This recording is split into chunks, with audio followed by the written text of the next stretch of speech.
에베소서 4장 11절 12절 두 절 말씀입니다.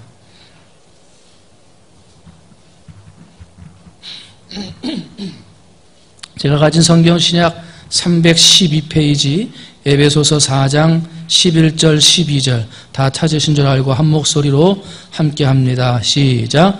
그가 어떤 사람은 사도로, 어떤 사람은 선지자로, 어떤 사람은 복음 전하는 자로, 어떤 사람은 목사와 교사로 삼으셨으니 이는 성도를 온전하게 하여 봉사의 일을 하게 하며 그리스도의 몸을 세우려 하심이라. 아멘. 할렐루야. 우리가 하나님의 교회를 교회되게 하고 성도가 성도다운 성도가 되어져야 한다. 그 말씀을 드리면서 우리가 교회에 대해서 여러 가지 이야기들을 이번 주간 동안에 하고 있습니다. 하나님을 위해서 기도하고 봉사하는 것은 하나님과 하나가 되는 것입니다. 여러분, 하나님과 하나가 되시기를 주님의 이름으로 축원을 드립니다.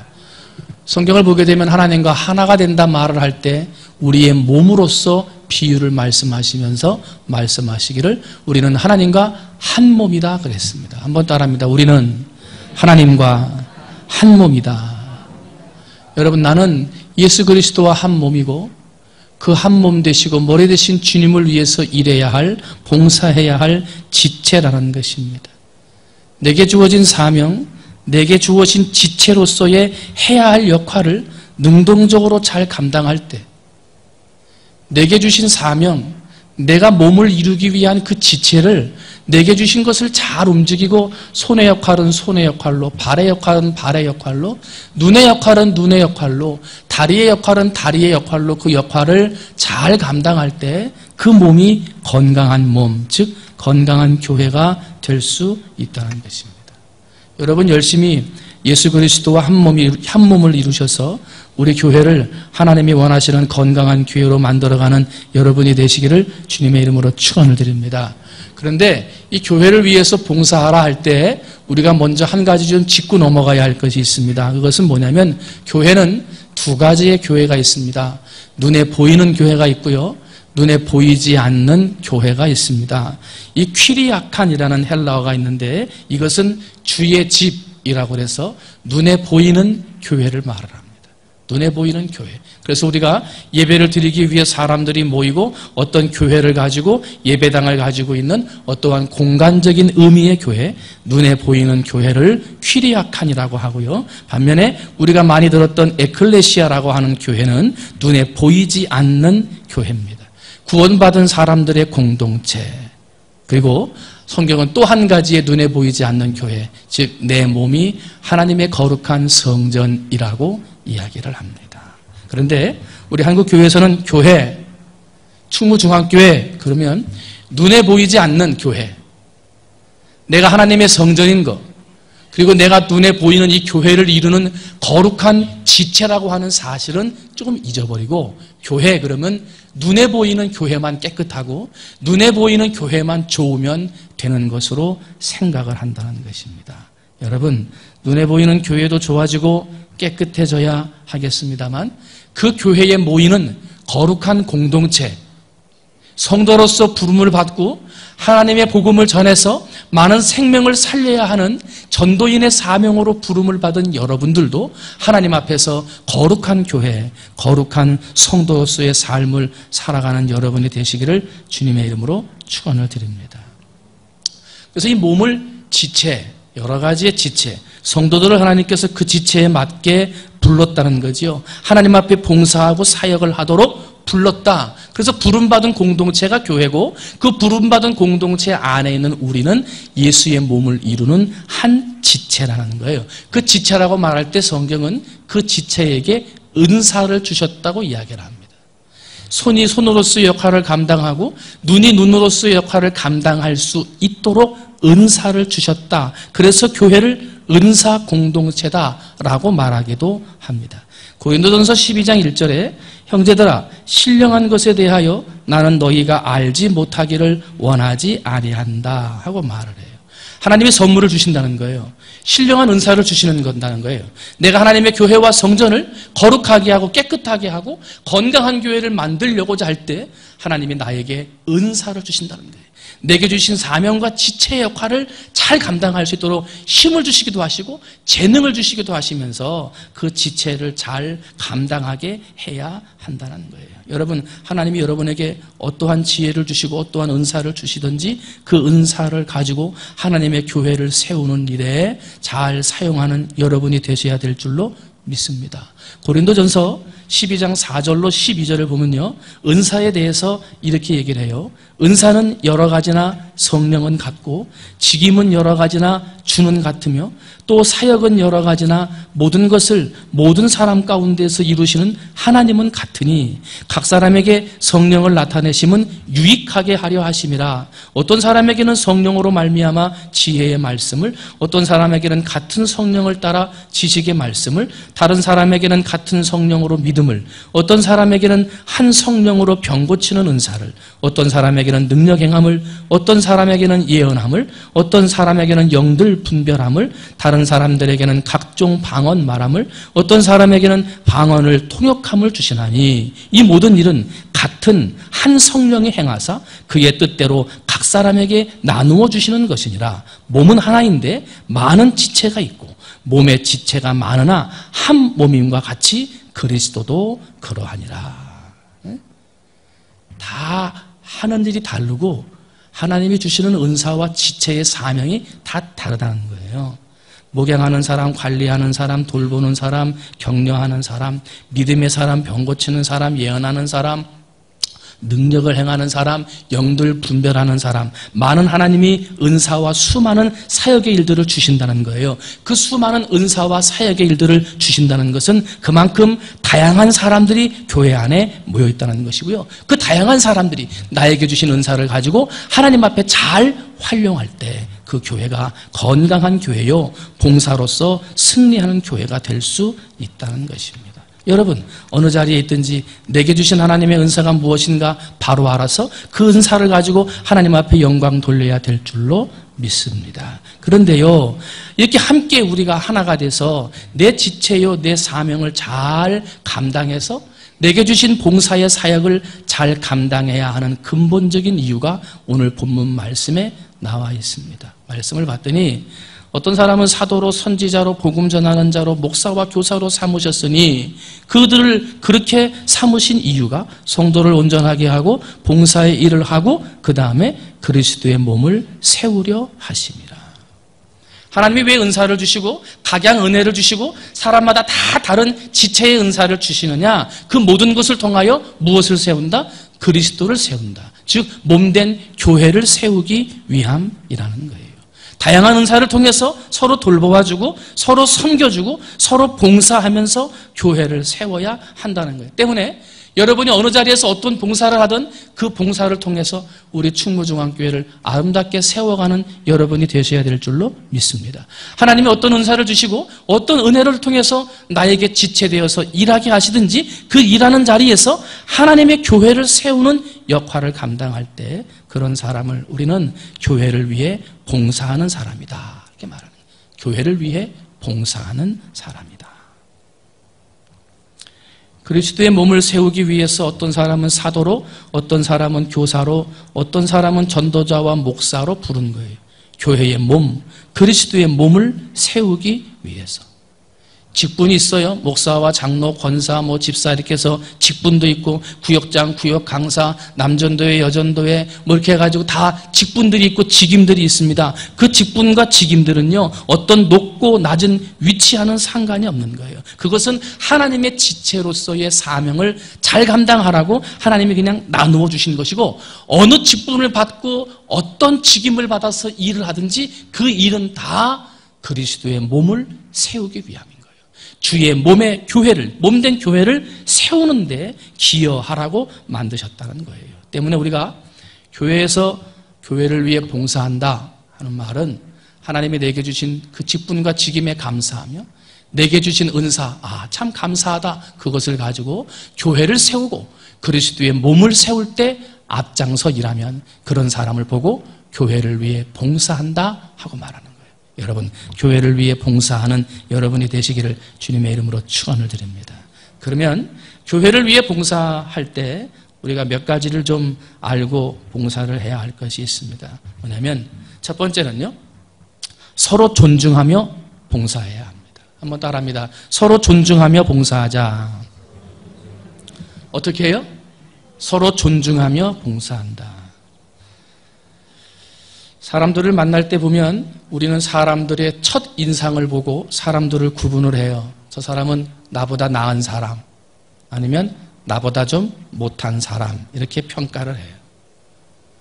세상 사람들이 살아가는 삶의 모양을 보거나 말하는 모양을 보거나 외모를 볼 때도, 아니면 재산의 유무나 지식의 유무나 여러 가지 자녀들을 비교하는 모든 면에 있어서 사람들이 보고 평가한다는 거예요. 저 사람은 나보다 나은 사람, 저 사람은 나보다 못한 사람, 이렇게 구분을 짓는데, 세상에서 그렇게 자꾸 비교하고 평가해서 나보다 좋은 사람, 못한 사람, 나보다 얼굴이 좋은 사람, 못한 사람, 이걸 자꾸 비교하다 보니까 하나님의 교회 안에서 하나님이 교회를 세우기 위해 지체를 주시고 직분을 주시고 은사를 주셨는데, 나도 모르는 사이에 교회 안에도 저 직분은 나보다 좋은 직분, 저 직분은 나보다 못한 직분, 저 사람이 봉사하는 저 일은 나보다 좋은 일, 저 사람이 봉사하는 저 봉사는 나보다 못한 일이라고 평가하게 되고 비교하는 일들이 교회 안에도 들어오게 되었다는 거예요.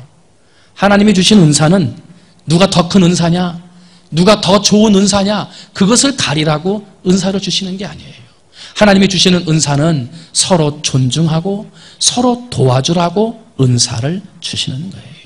비교 평가해서 나보다 좋은 거, 나보다 못한 거를 평가하기 위함이 아니라 내게 없는 것이 저 사람에게 있고 저 사람에게 없는 것이 내게 있음을 깨달아 서로 도와가며 서로 존중하며 일할 때 거기에 교회를 위해 봉사하는 참된 역사가 나타난다는 거예요. 여러분, 손이 중요합니까? 발이 중요합니까? 발이 다쳐가지고 수술을 해가지고 제대로 걷지 못하는 사람은 발이 중요하다고 그러지.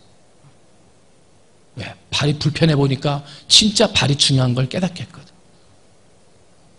근데 일을 하다가 손을 다쳐가지고 손가락 하나에 붕대를 감으면 뭐 여자분들이 뭐 칼질을 하거나 뭐 집에서 뭘 하나 하려고 그래도 손가락 하나에 붕대 하나 감았을 뿐인데 불편해. 그러면 그때 깨닫는 게 뭐예요? 이야, 이 손가락 하나도 참 중요했구나, 이걸 깨달아요. 자기가 처한 환경에 따라서 어떤 사람은 발이 중요하다 할 수 있고 손이 중요하다고 이야기할 수 있어요. 그러나 손과 발은 비교되는 지체가 아니라 서로 다른 기능을 하면서 상호 보완하고 서로 격려하는 지체가 된다는 것입니다. 바울은 이러한 은사를 우리 몸에 비유하면서 가르쳐줘요. 눈, 코, 귀, 손과 발, 머리, 이런 것들은 다 그들이 가지고 있는 해야 할 일들이 있는데, 이 일들 중에 보면 아무래도 사람들에게 좀 잘 보여지고 두드러지게 나타나는 지체가 있어요. 어떤 입이라든지 눈이라든지, 사람들 앞에 야, 저 사람 참 말 잘한다, 저 사람 참 눈매가 아름답다, 이런 말을 통해 칭찬받는 일들을 하다 보니 내 유체의 지체 가운데서도 사람들에게 잘 보여지고 두드러지게 나타나는 지체가 있는데, 하나님의 교회 안에서 봉사하면서도 눈이나 입처럼 사람들에게 드러나는 일, 사람들에게 좀 더 잘 칭찬받고자 하는 일에 나타나고자 하는 욕구들이 있더라는 거예요. 기왕이면 눈과 같은 역할을 하고 싶고, 기왕이면 입과 같은 자리에서 봉사하고 싶은 생각이 지체된 우리의 마음속에서도 생기게 되었다는 거예요. 그러나 하나님은 하나님이 원하시는 대로, 그리고 우리에게 맡겨야 할 사명을 따라 그 지체의 사명을 주신 거예요. 지체가 많으나 몸은 하나예요. 눈이 손더러 필요 없다 할 수 없고 머리가 발더러 쓸데없다 할 수 없다 그랬어요. 약해 보이는 것 같은 것이 더 요긴하게 쓰인다 그랬어요. 그래서 그 모든 지체의 은사를 골고루 분포하게 하신 것은 몸으로 하여금 분쟁이 없게 하려 함이라는 거예요. 여러분, 하나님은 우리 안에 지체를 주시고 우리 지체들에게 주신 은사가 다 달라요. 어떤 사람은 좀 눈처럼 보이거나 입처럼 보일 수도 있지만 어선 사람들은 보이지 않는 자리에서 봉사하는 사명과 은사를 주신 분들도 계셔요. 좀 섭섭하고 어떨 때는 조금 화가 나기도 할 때가 있습니다만, 그러나 여러분, 모든 은사는 하나님이 주신 것이고 모든 은사는 서로 존중하며 격려해야 한다는 사실을 깨달아서 어느 자리 어느 곳에 있든지 그 있는 자리에서 서로 존중하며 내게 주신 은사를 활용하여 하나님의 교회를 세워나가는, 교회를 위해 봉사하는 여러분이 되시기를 주님의 이름으로 축원을 드립니다. 내가 혹시 이과 같은 존재의 사명을 감당한다고 해서 내가 눈과 같은 위치에서 사람들을 은사를 주신 것을 활용한다고 해서 손더러 뭐라고 한다든지 발더러 뭐라고 할 수가 없는 거예요. 우리는 함께 존중하고 협력해야 한다는 거예요. 그다음에 두 번째로, 우리가 교회를 위해서 봉사하는 사람이 되기 위해서는 하나 되는 것이 필요합니다. 한번 따라합니다. 하나 되어 봉사하자. 교회를 위해서 봉사할 때는요, 하나가 돼서 봉사하는 거예요. 여러분, 1953년 5월 29일 날, 이날이 뭐냐면 세계 최고의 봉이라고 하는, 최고 높은 산이라고 하는 에베레스트 산에 네팔인 셀파인 텐징 노르게이라고 하는 사람하고 이 에드몬드 힐러리라고 하는 사람이 최초로 이 에베레스트 산을 정복한 날입니다. 정상 정복을 하고 내려와가지고 기자들이 막 물었어. 야, 당신 어떻게 이렇게 세계에서 제일 높은 산에 올라가가지고 다른 사람들은 도전하다가 실패하기도 했는데 다시는 어떻게 당신은 성공했느냐? 그걸 물어보는 거죠. 그랬더니 이 정상에 올라갔다 온 에드몬드 힐러리라는 사람이 내가 갔다 온 게 아닙니다. 정상은 내가 갔다 왔지만 이 셀파 노르게이 때문에 내가 살았습니다. 이 정상의 영광은 이 셀파가 받아야 됩니다 하고 설명을 하는데, 정상을 이제 찍고, 셀파라고 하는 사람은 가이드거든요. 가이드. 어디가 좀 눈이 많이 쌓여 있고 어디가 좀 더 깎아지는 절벽이 있는지 그 지역에 사는 사람이니까 그 지역을 잘 아니까 길을 인도해주는 가이드와 같은데, 이 사람이 올라가면서 하는데 산 정상을 정복하고 내려오다가요, 이 에드몬드 힐러리의 줄을 타고 내려오는 밧줄이 끊어져 버린 거예요. 끊어지려고 하는 순간에 자기 몸속에 있는 그 예비용, 비상용 줄이 하나씩 더 있으니까 그 비상용 줄을 걸으려고 하다가 이 비상용 줄까지 저 천길 낭떠러리 속으로 떨어뜨려 버리고 만 거예요. 정상 정복을 하면 뭐래? 이제 저게 끊어지면 죽는 거예요. 근데 그 순간 이 네팔 가이드인 이 노르게이라는 사람이요, 자기의 끈을 끊고 비상줄을 엮어서, 비상줄은 좀 약하거든요. 비상줄을 엮어서 한 사람만 매달려야 할 비상줄에 자기 목숨을 같이 해가지고 그 줄 하나에 두 사람을 같이 묶은 거예요. 그래가지고 그 사람이 그 자기의 목숨까지 내놓고 같이 묶어가지고 내려와서 살았다는 거죠. 그러니까 내가 정상을 정복한 건 맞지만 정상 정복의 영광은 이 사람이 받아야 됩니다 하고 하니까 기자들이 이 네팔 사람한테 물어보잖아요. 당신은 어떻게 그렇게 사람을 구출할 생각을 하셨습니까? 위험한데. 그랬더니 이 네팔 사람 텐징 노르게이가 말을 해요. 우리 산 사람은 서로 돕습니다. 우리 산 사람은 서로 돕습니다. 왜냐하면 우리는 운명의 끈으로 함께 묶어져 있기 때문입니다. 하나님의 교회에서 하나님의 교회를 위해 봉사한다고 할 때 우리 안에 있어야 할 마음이 바로 이 하나됨이라는 것입니다. 하나됨. 로마서 14장 19절을 보면 바울은 그러므로 우리가 화평의 일과 서로 덕을 세우는 일을 힘쓰나니 이렇게 말을 합니다. 어떠한 일을 얼마나 잘하느냐, 그것도 참 중요하지만 어떠한 일을 얼마나 하나가 되어 일하느냐, 이것도 굉장히 중요하다는 거예요. 우리가 하나 돼서 일하지 못하고 자꾸 우리의 하나됨을 깨트리는, 조화롭게 일하지 못하게 하는 요건들이 몇 가지 있어요. 첫 번째 보면 비교해서 우월감을 드러낼 때 그때 하나가 되지 못합니다. 방금 전에도 말씀드렸습니다만 우리가 살아가는 지체는 비교할 대상이 아니라고 그랬어요. 서로 존중할 대상이라고 그랬거든요. 그런데 함께 일한다고 하는데 너는 낮은 거, 나는 잘 보이는 거, 너는 못 보이는 거, 나는 좋은 거, 너는 나쁜 거, 이걸 자꾸 비교하면서 나의 우월감, 나는 눈의 위치에 있다, 나는 입술의 위치에 있다, 너보다는 조금 더 중요한 일이다 라고 내 우월감을 드러내려고 할 때 그런 것들이 하나 되는 것을 깨트려 버린다는 거예요. 고린도전서 12장 21절, 눈이 손더러 내가 너를 쓸데없다 하거나 또한 머리가 발더러 내가 너를 쓸데가 없다 하지 못하리라. 그렇게 하면 안 된다는 거예요. 또 두 번째로 우리의 하나됨을 깨트리는 것이 있어요. 그게 뭐냐면 자신의 생각만 주장하다가 다투는 거예요. 자신의 생각만 주장하다가 다투면 하나됨이 깨져버리고 만다는 거예요. 때문에 우리는 이 교회 안에서 하나님의 일을 진행하면서 내 생각을 고집하거나 다투는 일을 해서는 안 되는 거예요. 빌립보서 2장 3절을 보면 아무 일에든지 다툼이나 허용으로 하지 말고 오직 겸손한 마음으로 각각 자기보다 남을 낮게 여기라 하고 말을 해요. 또 우리가 하나됨을 깨트리는 것이 뭐냐면 자신의 유익을 목적으로 일할 때 그 하나됨이 깨진다고 그랬어요. 고린도후서 11장 2절을 보면 내가 하나님의 열심으로 너희를 위하여 열심을 내노니 내가 너희를 정결한 처녀로 한 남편인 그리스도께 드리려고 중매함이니라. 여러분 어느 자리에 있든지 하나님의 교회 안에서는 하나가 되어져야 돼요. 여러분 하나가 되어 일할 수 있는 여러분이 되시기를 주님의 이름으로 축원을 드립니다. 예수님이 한 마을을 지나가다가 마르다의 집에 들어가셨어요. 마르다는 예수님의 일행을 영접하기 위해서 열심히 부엌에서 일을 하고 있는데 그의 동생 마리아는 그렇게 하지 않았어요. 예수님 곁에 앉아서 말씀을 듣고 있는 거예요. 언니가 가만히 일하다 보니까 화가 좀 났어요. 그래가지고 예수님한테 이야기하죠. 예수님, 저 동생이 나를 좀 돕게 해주십시오 하고 말을 해요. 한 가정에서 같이 자란 친남매인데 그 안에서 하나가 되지 못했어요. 하나가 되지 못했어요. 하나가 된다는 것은 한 가족조차도 힘들더라는 거예요. 어떠한 한 가지의 사건이 터졌을 때 그 사건에 내 입장과 너의 입장이 틀리다 보니 그 입장 속에서 내 것을 주장하다 보면 하나 되기가 어려운데, 그런데 이 가족조차도 하나 되게 하지 못했던 이유가 오늘날 교회 안에서도 있어진다는 거예요.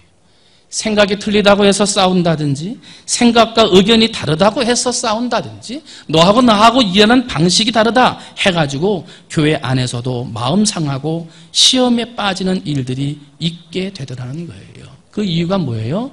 하나가 되지 못했다는 증거예요.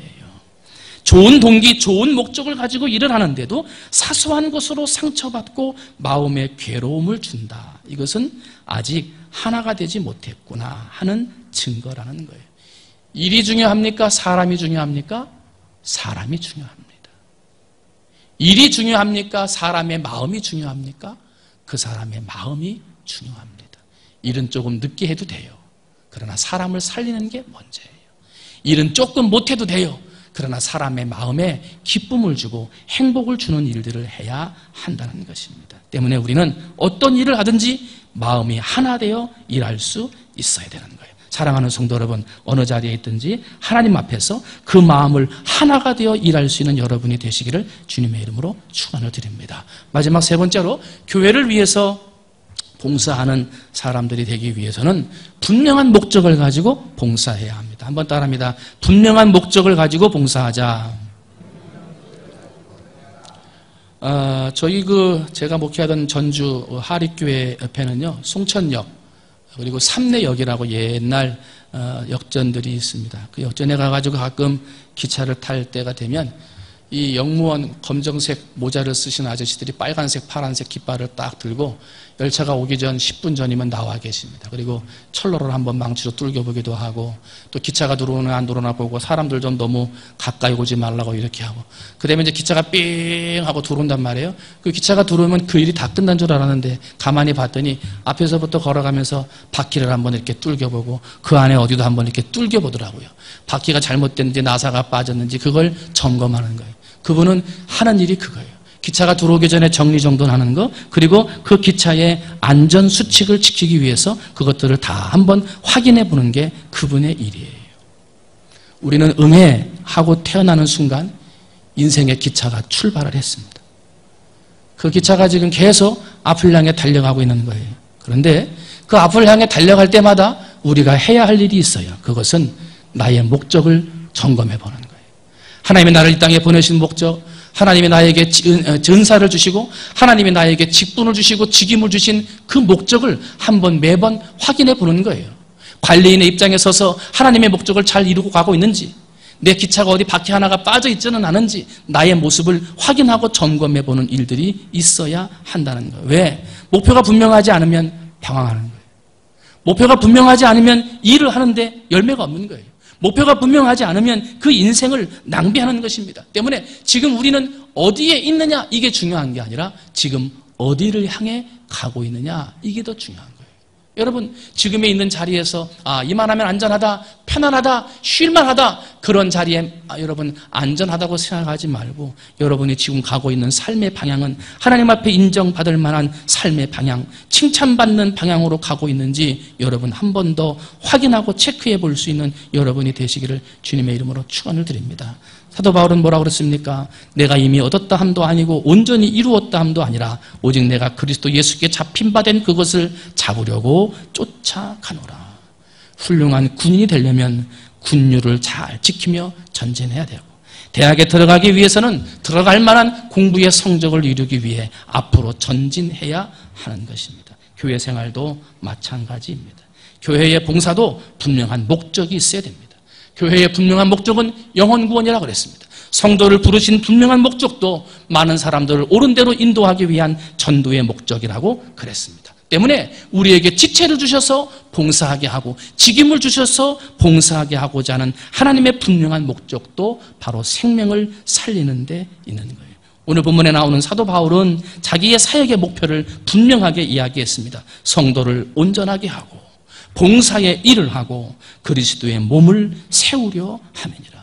하나님 내가 은사가 필요합니다. 하나님 내게 직분이 필요합니다. 내게 능력이 필요합니다. 왜? 은혜나 축복을 받기 위해서 은사를 달라고 기도하는 게 아니라 하나님 성도를 온전하게 하고 봉사의 일을 하고 교회와 그리스도의 몸을 세우기 위해 이러이러한 것이 필요합니다라고 분명한 목적을 가지고 기도할 때 그런 기도에 하나님이 응답하고 역사하신다는 것입니다. 여러분 분명한 목적을 가지고 하나님 앞에 일하고 봉사하는 여러분이 되시기를 주님의 이름으로 축원을 드립니다. 우리는 교회를 위해서 봉사해야 할 사람들입니다. 봉사하지 않으면 하나님이 내게 주신 사명과 그 은사를 땅속에 묻어두는 어리석은 사람이 될 수밖에 없습니다.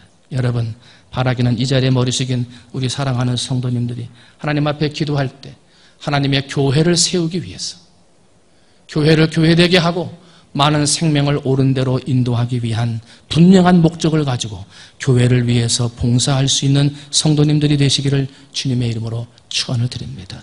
서로 존중하고 비교하는 것이 아니라 서로 존중하면서 그러면서 하나님이 내게 주신 그 직분을 가지고 앞으로 전진해 나가 우리 사랑하는 성도님들을 통하여 우리 교회가 더욱 교회되게 하나님 앞에 칭찬받고 인정받는 아름다운 충무중앙교회로 만들어갈 수 있는 여러분이 되시기를 주님의 이름으로 축원을 드립니다. 함께 기도합니다.